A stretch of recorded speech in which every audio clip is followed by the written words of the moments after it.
sibuyas, and tofu. And coffee. Again, galing kay Alagang Gutsam.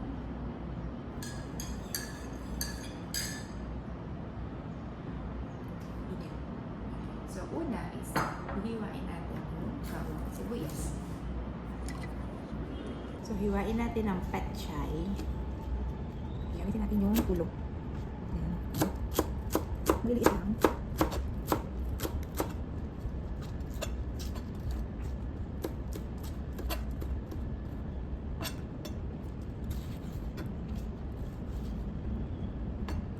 Yung dahon, pwede natin siyang hiwa-hiwain para hindi masyadong mahaba.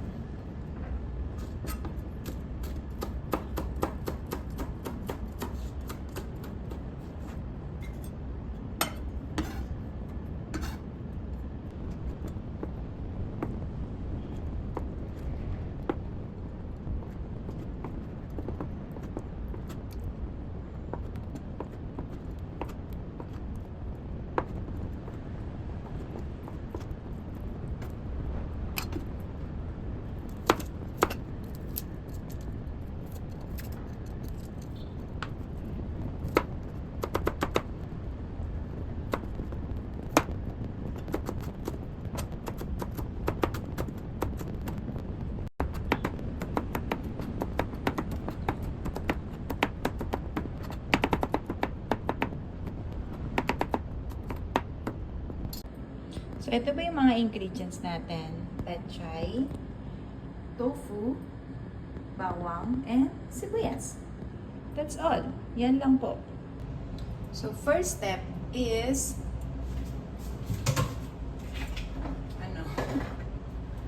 first step, prepituhin natin yung tofu muna.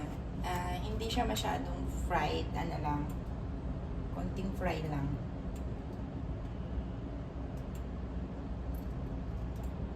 So, in a pan, painitin natin ang mantika, oil, and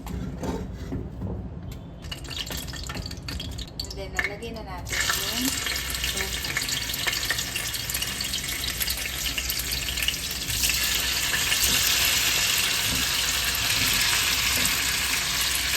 So, konting lang siya, konting prito lang, kasi hindi natin siya ipapakrispy.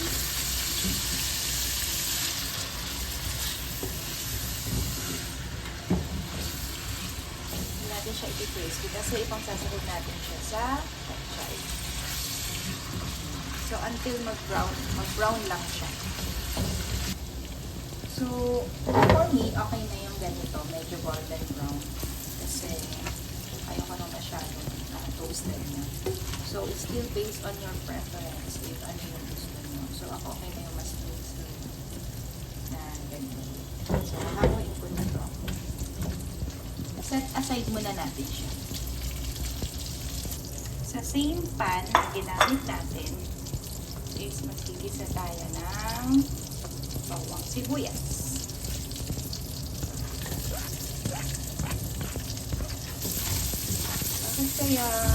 Bakit dumikit non-stick to, dumikit yung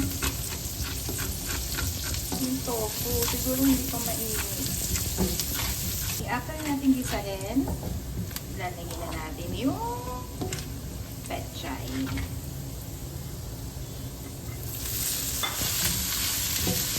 And halo-haloin lang natin.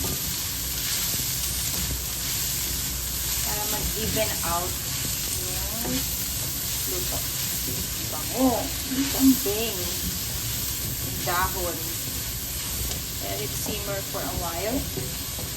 Kapag medyo malambot na siya, ilalagay na natin yung tofu. Then, mix. Bango. Then, add tayo ng konting toyo. Then, salt and pepper to taste. Okay na to! Na po ang ating ginisang pechay with tokwa. Parang baligtad. Ginisang pinili kong tokwa na may pechay.